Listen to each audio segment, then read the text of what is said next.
राहुल को राहत नहीं मिली तो ये होगा विपक्ष का पीएम उम्मीदवार। मायावती केजरीवाल भी नहीं कर पाएंगे इनकार। पार्टी का दलित चेहरा, दक्षिण भारत में मौजूदगी, गांधी परिवार का वफादार, पूरे विपक्ष को साथ लेकर चलने में माहिर।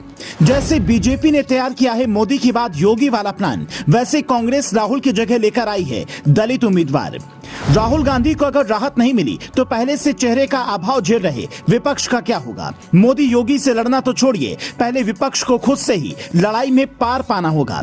राहुल के जाने के बाद नीतीश कुमार को लग रहा है कि उनकी लॉटरी लग सकती है। अरविंद केजरीवाल का बयान भी बताता है कि लाइन में वो भी लगे हैं। जितना दुख राहुल के जाने का वो मना रहे हैं, इतनी तकलीफ तो सिसोदिया के जाने पर भी नहीं हुई थी। इसी लाइन में ममता बनर्जी भी हैं और केसीआर भी, लेकिन कांग्रेस तोड़ पहले से ही निकाल चुकी है। उसके पास एक तुरुप का इक्का है जिसके नाम पर ना मायावती कुछ कह पाएंगी, ना अरविंद केजरीवाल इनकार कर पाएंगे, ना ममता बनर्जी को ऐतराज होगा, और फिर केसीआर को भी मजबूरन उसे अपना नेता मानना ही पड़ेगा। रहे अखिलेश यादव तो वो अकेले कहां ही जाएंगे। राहुल गांधी अब सांसद नहीं रहे और 8 साल तक चुनाव भी नहीं लड़ पाएंगे। मतलब 2024 और 2029 में विपक्ष के पास प्रधानमंत्री उम्मीदवार की कुर्सी खाली है। अगर राहुल गांधी को ऊपरी अदालतों से राहत नहीं मिली तो इसी खाली जगह के लिए विपक्ष के तमाम नेता जीप लपलपाए राहुल के पक्ष में आए हैं। लेकिन कांग्रेस के पास पहले से ही प्लान भी तैयार है।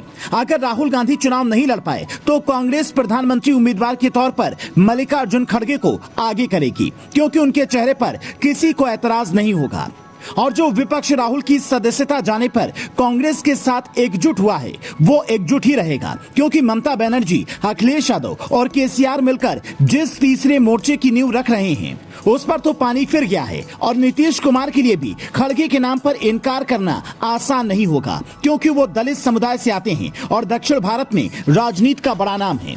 जहां कांग्रेस को लगता है कि उनकी पार्टी अच्छा प्रदर्शन कर सकती है, इस पर कोई भी विपक्षी दल इनकार नहीं कर पाएगा। और 77 के बाद देश को पहला दलित पीएम देने के नाम पर दलितों को लुभाने की कोशिश कांग्रेस करेगी।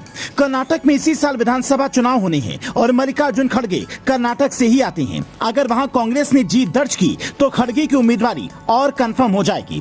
इसके अलावा भी कई कारण हैं जो खड़गे की उम्मीदवारी को मजबूत बनाते हैं। खड़गे गांधी परिवार के वफादार माने जाते हैं, इसीलिए कांग्रेस का अध्यक्ष उन्हें चुना गया। दलित चेहरा है और दक्षिण भारत से आते हैं। भ्रष्टाचार का कोई केस खड़गे पर नहीं है। परिवारवाद का ठप्पा भी खड़गे पर नहीं लगा है।